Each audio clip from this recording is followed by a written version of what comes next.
Saludo al representante Víctor Correa, a los dirigentes que nos acompañan, a los senadores, representantes que en buena hora han convocado esta reunión, a los señores viceministros presentes, a la alta comisionada para los derechos humanos, a los representantes de Naciones Unidas, la señora vicefiscal general. Qué privilegio que estar esta mañana aquí con ustedes. Este es un tema central en la vida de hoy de la nación, preservar la vida y la integridad de los dirigentes de derechos humanos, los líderes sociales, los líderes políticos, en la Colombia de la reconciliación, tiene que ser un cometido de todas y de todos. Y por supuesto, de la institucionalidad en su conjunto. Y en la Fiscalía creemos que esa es una de las prioridades.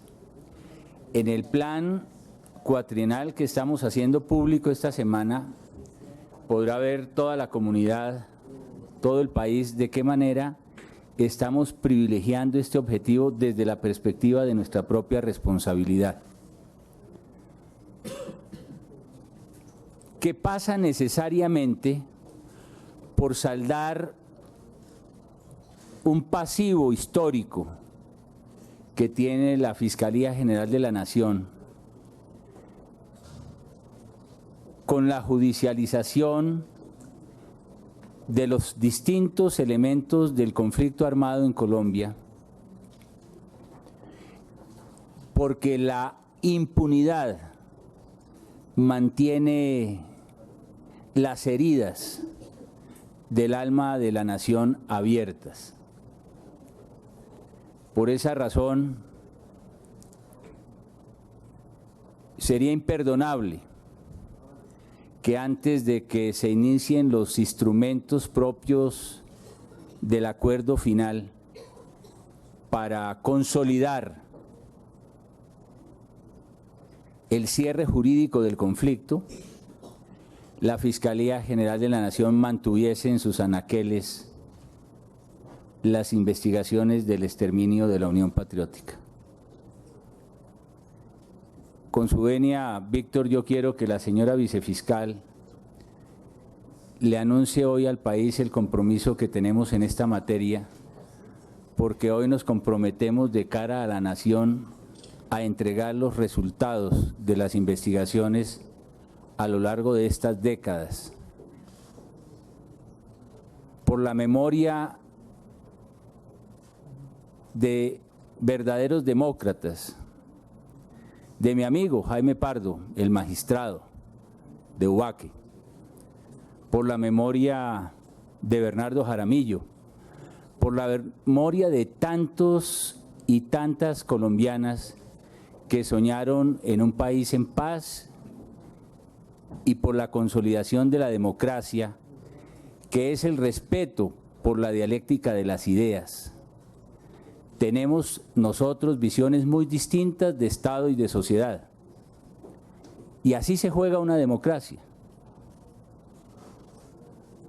Y ese respeto por la palabra del otro, por la visión del otro, del Estado y de la sociedad, tiene que pasar necesariamente por reconocer lo que pasó en Colombia justamente con el exterminio de la Unión Patriótica. Yo, con la venia de usted, Víctor, quiero que la señora vicefiscal anuncie el trabajo que ella misma está dirigiendo y se comprometa a entregar los resultados en estas materias.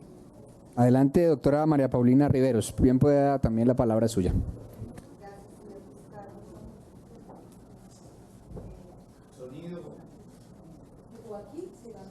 Sí, yo creo que para que...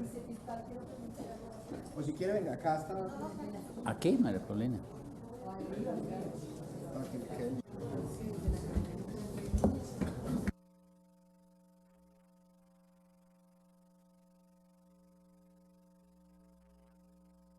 en primer lugar quiero saludar muy especialmente a todos los amigos y las amigas con quienes hoy tengo el honor de compartir nuevamente un espacio como el que hemos compartido durante tantos años en la defensa de los derechos humanos.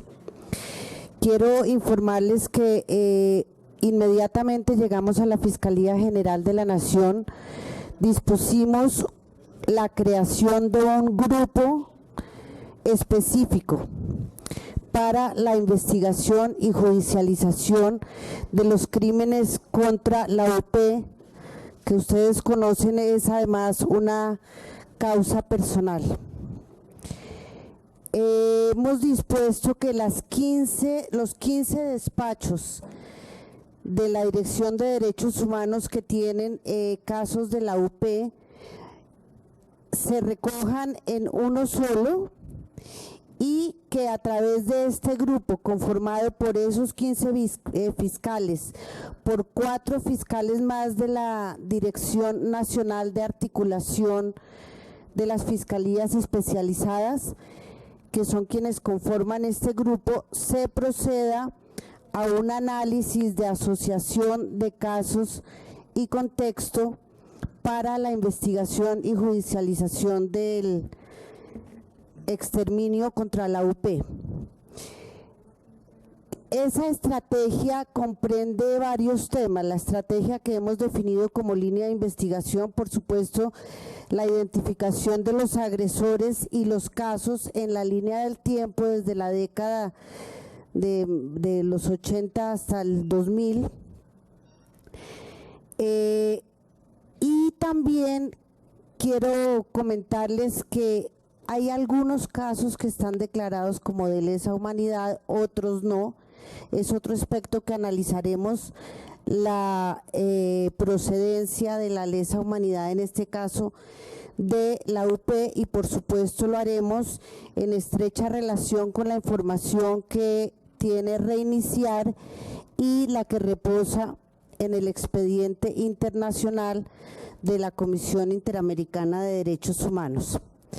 Eso, digamos, en cuanto a al tema ordinario, pero también la doctora Aida se refería al tema de la justicia transicional y las pruebas que reposan sobre la autoría de estas personas en sede de declaraciones de sindicados en el marco de la ley 975. Por supuesto, como usted lo ha dicho, doctora Aida, digamos, la exposición pública de esos documentos no es posible en este caso, pero la macroimputación en justicia transicional por las declaraciones hechas por paramilitares que han declarado en ese caso se producirá en el primer semestre del año 2017. Bueno, yo ahí concluyo, señor fiscal. Solo les puedo decir que mientras esté en nuestras manos, pues no permitiremos que hechos como el ocurrido con la UP vuelvan a ocurrir, y que, repito. Asimismo, no vamos a dejar que antes de que se nos quite la competencia para conocer de la criminalidad organizada en muchas regiones del país que tuvieron la cooperación de población civil, de financiadores del conflicto, para modalidades también de exterminio, paradigmáticas que se vivieron en tantas regiones de Colombia. Quizás la más importante de ellas, tal vez la primera de ellas, la del Urabá antioqueño, queden en la impunidad desde la perspectiva del trabajo de la Fiscalía General de la Nación. Anuncio que en estos días estamos declarando delito de lesa humanidad por su sistematicidad las acciones de guerra y de financiación que se vivieron en el Urabá antioqueño y que nos permitirán entregarle al país resultados concretos con responsabilidades individuales. Ojalá nos alcance el tiempo para mucho más. Si no, le deseo muy buena suerte a la JEP para que nos ayude a descubrir y a judicializar cabalmente lo que ocurrió en esta horrible noche de la historia de nuestra patria.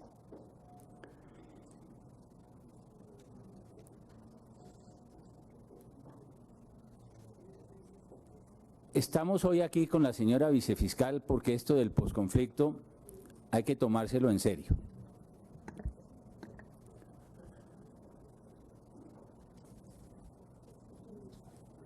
Y para decirles en primer lugar que por supuesto la Fiscalía tiene que ser un actor garante de la paz en el territorio, con resultados efectivos, que estamos monitoreando desde los puestos de mando de la Vicefiscalía y de la Fiscalía semanalmente. Pero quiero decirlo con absoluta claridad. La paz en el territorio depende de una política pública integral. Aquí lo ha dicho Andrés Gil y suscribo sus propias palabras. Nosotros no podemos aspirar a consolidar un proceso de paz que no cesa con el acuerdo final, que no se edifica finalmente en el acuerdo final, sino que es su punto de partida, si los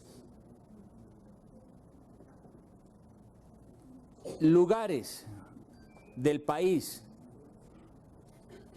si los territorios de consolidación no ven una presencia del Estado para redimir a estas regiones de la marginalidad y de la pobreza. Y tengo que decirlo con profunda claridad, y lo digo desde la Fiscalía General de la Nación,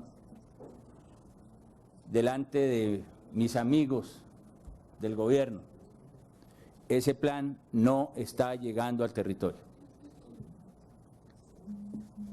Le he dicho al gobierno que no podemos aspirar a que estas expresiones de violencia se puedan enfrentar con una visión ecuménica del fenómeno social si no llegan al mismo tiempo la salud, las IPS públicas, las EPS públicas, porque ahí hay fallas de mercado y se requiere la presencia de lo público.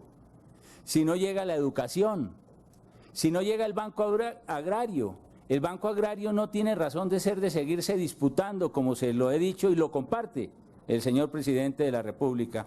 No puede seguirse disputando el ahorro en Chapinero y el Chicó en Bogotá, cuando estas zonas de marginalidad no tienen presencia de la banca pública, que puede ser un punto de partida para superar esa misma marginalidad, porque es acceso al crédito, acceso a la vivienda rural en programas que desarrolla el Banco Agrario y que no pueden seguirse consolidando en actividades que comprometen intereses regionales en los distintos departamentos del país. Necesitamos una institucionalidad, una nueva institucionalidad en el territorio, en estos territorios. Pero yo me pregunto, ahora que se movilizan las FARC en el Cauca, en Nariño, en Caquetá, en el Meta, si lo que están pidiendo los ciudadanos de esas tierras, de esas regiones, es ver nuevos tenedores de armas, porque lo que se nos está pidiendo permanentemente es una renovada presencia del Ejército, la Policía y la Fiscalía. Por supuesto que allá vamos a llegar, porque ahí hay unos vacíos de poder local que tiene que cubrirlos la institucionalidad democrática del país. Pero esa es la única aspiración de estas tierras que se están emancipando de la violencia.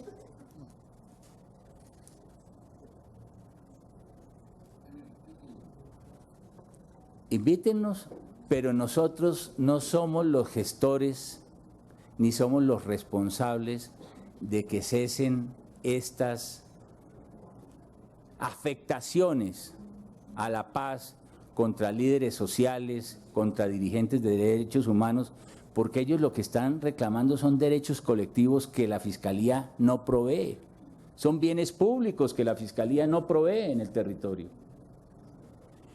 ¿Quieren más presencia de la Fiscalía?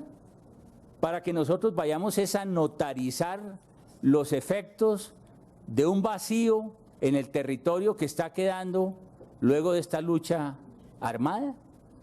Yo no creo que ese deba ser el análisis que históricamente nos corresponda hacer hoy.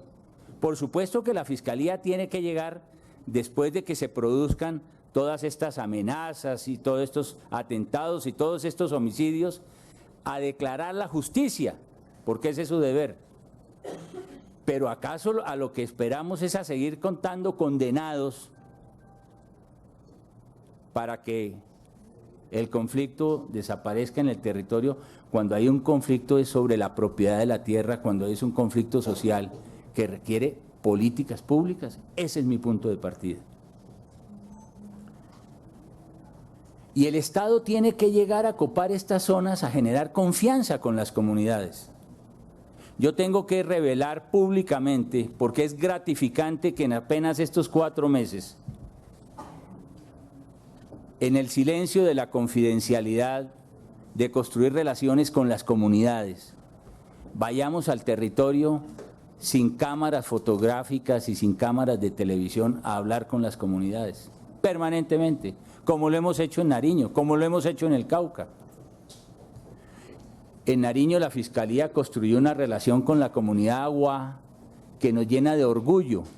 Cuando los aguá estaban siendo objeto nuevamente de desplazamiento, de reclutamiento forzado de sus menores hasta hace 2 meses.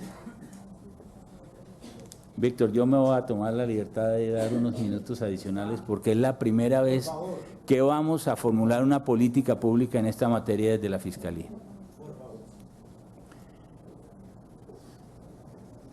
Las escuelas de los aguá estaban hace 2 meses vacías en el territorio de Nariño. Los niños estaban volviendo a ser reclutados. Y había empezado el desplazamiento en la cordillera nariñense. Hoy es otra la situación gracias a la confianza y la identificación que ellos hicieron de los grupos armados. 25 judicializados y capturados en estos 2 meses por la acción inmediata de la Fiscalía, preservando la integridad de los líderes que cuando denunciaban estos hechos parecían entregar su testamento a la propia autoridad. Allá están con sus comunidades y ha empezado a renacer la vida también en esa región. O lo que pasó ayer en el Cauca con las comunidades indígenas del Cauca. Nosotros podemos tener una confrontación con las comunidades indígenas si lo que quieren es el imperio de la ley brutal. El robo de motocicletas en Cali está creciendo a una tasa del 9% anual en año corrido. Y fuimos a las comunidades a construir confianza. Ayer las comunidades del Cauca, en un acto que tenemos que regenerar todos los días de confianza entre la institucionalidad y estas comunidades, no fuimos a judicializarlos. Ellos, los gobernadores con sus comunidades, nos entregaron más de 100 motocicletas que habían sido hurtadas y que estaban al servicio de sus propias comunidades. Es un reencuentro con la legalidad entre las comunidades y la Fiscalía. ¿Más autos de detención es lo que queremos? ¿Más sentencias condenatorias? ¿O crear una cultura de la legalidad? Lo de ayer es una lección para todo el país que yo quiero visibilizar, ojalá, en el día de hoy. ¿A qué tiene que llegar la institucionalidad? A crear confianza en el territorio.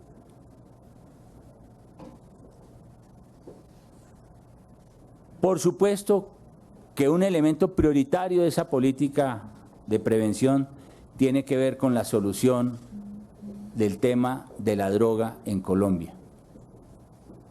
Necesitamos una política de sustitución de cultivos, que he dicho, más allá de los titulares, que se construye sobre tres pilares, no sobre uno, que es el que me publican. Un pilar que tiene que ver con los programas de desarrollo alternativo. Estas comunidades son comunidades marginales. Es imposible su reinserción a la vida económica y a la vida social. El Departamento Nacional de Planeación acaba de presentar un estudio donde cuenta que el 58% de los municipios con cultivos de coca no tienen conectividad con el territorio. Luego, si no hay vías, estos municipios no tienen conectividad con vías terciarias. Si no hay vías, ¿cuáles programas de sustitución de cultivos, cómo van a salir hacia los mercados internos o a la exportación? No nos digamos mentiras. Necesitamos inversión para los programas de desarrollo alternativo. Y los recursos son precarios. Esa es la verdad. Tengo que decir públicamente que advierto un gran déficit en el Consejo de Estupefacientes, porque allí no se están tomando decisiones en materia de programas de desarrollo alternativo. Segundo, los programas obviamente que tienen que ver en materia de acción contra los cultivos, que parten de un programa muy interesante que se ha construido a nivel de la Presidencia de la República, que es a partir de acuerdos con las comunidades para deshacerse de los cultivos ilícitos. Al terminar este año, muy difícilmente llegaremos a una meta de 10.000 hectáreas por precariedad de recursos. Por supuesto que ahí es donde podemos incentivar y ser mucho más eficaces con acuerdos con las comunidades en unos programas que implican unos pagos por un término de un año, pero que necesitan desarrollos o programas sostenibles desde el punto de vista económico para que esas comunidades se puedan reinsertar a la economía formal. Allí necesitamos mucho que hacer. Lo comparte el presidente de la República. Hemos hablado con el señor presidente de la República, se han dado instrucciones, pero el Consejo de Estupefacientes no está funcionando. Hay una disrupción entre la definición de la política pública y la ejecución de la política pública. Estas son zonas, lo acaba de decir el gobierno, no podemos hacernos los de oídos sordos, en donde el índice de pobreza multidimensional rural es del 87%.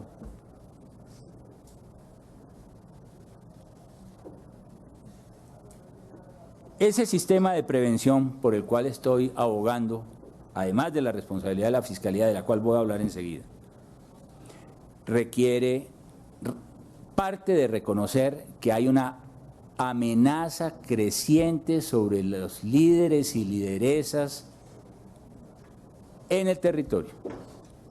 Eso es cierto. Y eso implica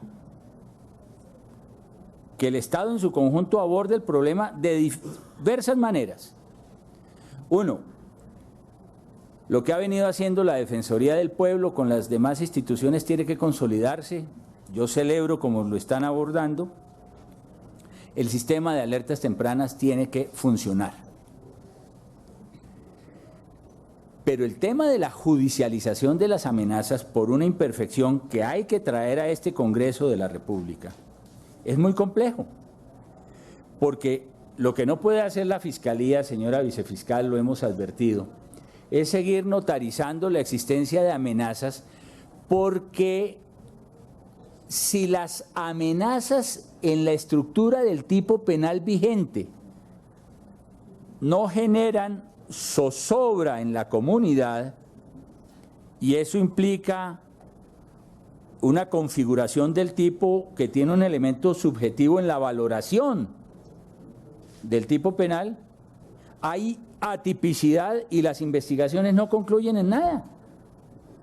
La sola amenaza a un líder de derechos humanos, a un líder social, a un líder político, a cualquier ser humano, debería tener ella por sí sola una valoración desde el punto de vista de la criminalidad.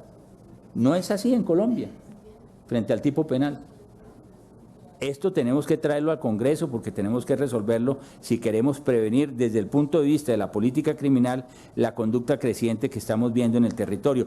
Y esas amenazas están generando un proceso de estigmatización con relación a los líderes sociales, y es allí donde las preocupaciones de la Fiscalía son mayores, desde el punto de vista cualitativo y desde el punto de vista cuantitativo. Y prevención frente a lo que ha pasado con Justicia y Paz. Porque saben ustedes que frente a la Ley 975 empieza a cumplirse el ciclo de la detención preventiva de quienes fueron actores en el conflicto armado, las autodefensas, y están volviendo al territorio. ¿Y de qué manera la sociedad colombiana está asumiendo esa realidad? El gobierno, la Fiscalía, la Procuraduría, la Defensoría, porque en zonas como, y digámoslo con claridad, en el departamento de Norte de Santander y en Cúcuta, se viene experimentando un aumento creciente de homicidios con causa sicarial como resultado de un conflicto que tiene que ver con personas que están terminando su ciclo penitenciario y su reinserción a la vida civil. Vamos a taparnos los ojos frente a esa realidad. Necesitamos, señor viceministro del Interior, una política preventiva de fondo, y necesitamos recursos. La comunidad internacional nos ha dicho, los queremos acompañar en ese empeño, pero necesitamos proyectos. Y esos hay que construirlos es con las comunidades. Cualquiera dirá, el fiscal está descargando su responsabilidad. No. Es que la política pública tiene que ser coherente e integral. Y por supuesto, y hablo entonces del tema de las investigaciones, la Fiscalía tiene que ser mucho más eficaz en la preservación de la vida y la integridad de estos sectores sociales. En un análisis de contexto, ¿qué es lo que uno percibe que está pasando en el territorio? En primer lugar, es evidente que hay una multicausalidad en el origen de las amenazas, de los asesinatos y de las afectaciones a la integridad de estos líderes sociales. De un lado, encuentra uno que en los territorios de consolidación se empieza a vivir una nueva versión del conflicto, tratando de copar las rentas ilícitas de las economías ilegales. La droga, obviamente la minería ilegal, en fin. La lucha por la extorsión, como se presenta en muchas ciudades, como puedo advertirlo ahora. Los ejemplos los tenemos a la luz del día. En Nariño, por ejemplo, donde ha habido una consolidación del proceso de paz desde el punto de vista del conflicto con las FARC, ha empezado a irrumpir con mayor presencia y vehemencia en el territorio grupos armados ilegales como el Ejército de Liberación Nacional, disidentes de las FARC como la gente del Nuevo Orden y, por ejemplo, expresiones del Golfo que llegan a entrar en conflicto en las comunidades para apropiarse, por ejemplo, en Tumaco, del municipio que tiene per cápita mayor número de cultivos en el mundo. Tumaco puede tener hoy el 18% de los cultivos de droga de Colombia. Y ahí se está viviendo parte del conflicto. Por ejemplo,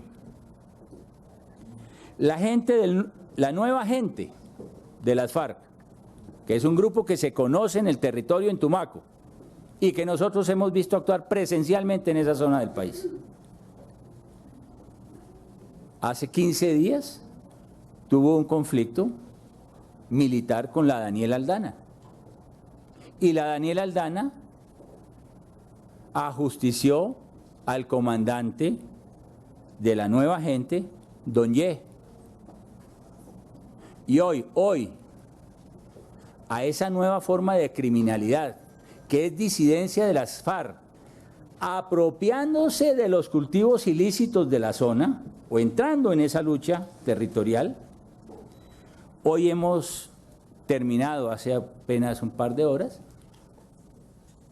una audiencia de legalización de 12 capturas de la gente, de la nueva gente, y al cabecilla que quedaba el señor denominado José Hamilton Castillo. Por esa vía hemos logrado que esa organización criminal desaparezca en el territorio, pero sigue habiendo presencias del Golfo que están afectando la región. Vacíos de poder en el territorio. Hay unas tensiones en la vida local, en los corregimientos, en las veredas.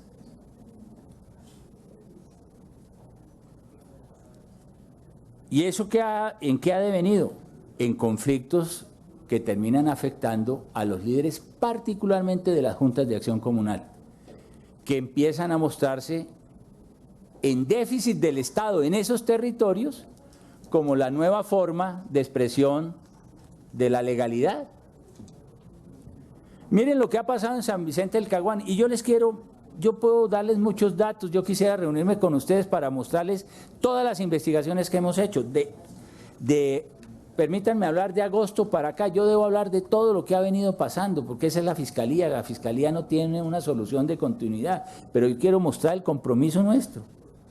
De 17 casos que ha mostrado Marcha Patriótica en estos días, ya tenemos 7 capturas, 7 episodios absolutamente concluidos, muchos de ellos inclusive con allanamientos a cargos, ya. Y puedo entregarles esa información a todos ustedes. Pero miren, algo que es emblemático en esta lucha por la vida que estamos haciendo en el territorio, lo que pasó en San Vicente del Caguán. Ustedes saben, el caso de Erley Monroy, ese tiene que ser un caso emblemático, porque Erley Monroy sí fue miembro de la Marcha Patriótica. Hoy la familia dice que es del Partido Verde, no importa, pero tiene origen como un luchador de dirigentes sociales y además nieto de uno de los fundadores de las FARC en Marquetalia. O sea, esto es emblemático. Arley lo asesinaron en la zona. Arley era el fundador y presidente de la Asociación de Ganaderos y Agricultores de San Juan de Lozada. Y allí también hay una asociación campesina ambiental del río Guayavero, que se llama Ascal, ¿no? Ascal G. Y allí han entrado en conflictos. ¿Por qué? Porque frente al vacío de poder del Estado, las FARC no están allí hoy en día. Frente al vacío de poder del Estado, ellos han tenido que asumir algunas formas de comportamiento en la región. Yo podría mostrarles, se los traía a colores, pero no hay cómo presentarlo. Por ejemplo, esa asociación, para imponer el orden, aquí están los carteles que ellos tienen en todas las tiendas de la región, del Guayabero. La nueva forma de expresión de la ley, eso no puede seguir ocurriendo. Por portar armas de fuego, multa de 2 millones de pesos. Por persona que levante un chisme o calumnia, 1 millón de pesos. Por la persona que utilice palabras soeces, 300.000 pesos. Por personas que den patadas, puños y botellazos, 500.000 pesos. Por maltrato animal, 500.000 pesos. Por personas que fragmenten fincas, 5 millones de pesos. Yo me pregunto, señor viceministro, ¿quiénes son los que dicen eso? ¿Paramilitares? No, en las percepciones que tomaron los investigadores en el territorio, incluida la unidad de lucha contra el crimen organizado, que tomaron estas versiones. ¿Quiénes son ellos? ¿Quiénes están pegando el cartel? O sea, ¿quiénes son los que están con... No. En los estatutos de la asociación, ¿sí?, ha aparecido que la necesidad de ellos empezar a autorregularse internamente en la zona. ¿Qué es lo que nos falta, señor viceministro? Presencia del Estado. Necesitamos presencia del Estado. Y lo que tenemos que evitar es que se generen tensiones como las que se han presentado con el alcalde de San Vicente del Caguán, que empieza a hacer señalamientos que pueden afectar la vida de esos dirigentes. Eso es lo que no puede seguir ocurriendo en el territorio. Entonces, para concluirles, ayer nos reunimos en la comisión con el señor presidente de la República. Hay multicausalidad en estos temas y nosotros, perdóname, yo concluyo y enseguida te doy la palabra. Perdóname, yo concluyo. Sí, va a terminar ya. Claro, y te quiero decir, y van muy adelantadas las investigaciones y vas a ver que no va a quedar en la impunidad ese caso. Muy adelantadas, para tu tranquilidad. Ya te digo. Pero perdóname, concluyo. Mira, entonces, nosotros hemos trabajado con todas las hipótesis en las investigaciones criminales. La primera de todas, el ejercicio de la calidad de defensores de derechos humanos. Hoy puede decirse, ayer en la comisión que se constituyó en la Presidencia de la República, en presencia del presidente, nosotros, no en materia de amenazas, ojo, en lo que ha pasado en materia de asesinatos, de homicidios en los últimos días, no advertimos ningún grado de sistematicidad que nos permita establecer certeramente hasta hoy que hay una mano negra invisible que está afectando a los líderes de derechos humanos. Hay una multicausalidad, siguen las investigaciones y no vamos a cesar. Hemos encontrado que no hay una participación determinante de agentes del Estado. En un caso, el de Jaime José Lara en Chiriguaná, un agente de la policía evidentemente afectó a este muchacho, le quitó la vida y así lo hemos judicializado. Es urgente darle estabilidad a los acuerdos de paz, su implementación para que llegue al territorio. La institucionalidad que se ha creado es determinante también para procurar la integralidad en la vida de todos los líderes y lideresas de derechos humanos. Y quiero suscribir una expresión que hizo genuinamente después de oír a los expertos en la comisión, a los líderes de las plataformas de derechos humanos, a las autoridades que participaron ayer en la comisión. Quiero decir que el presidente decía, tenemos que ser muy prudentes con la versión de que se inició y se está consolidando un proceso de exterminio, porque eso afecta el mismo proceso de paz. Hizo una convocatoria a todos los dirigentes y a todas las autoridades que estábamos allí presentes para que fuéramos muy cautelosos con el mensaje que se está dando en esta materia. Y yo lo suscribo. Vamos a impedir que eso ocurra. El país no puede reeditar lo que vivió con la Unión Patriótica y en esa materia tienen el compromiso decidido de la Fiscalía General de la Nación. Por eso estamos presentes hoy aquí y por eso queremos darle la cara siempre a todas las organizaciones que tengan requerimientos en estas materias.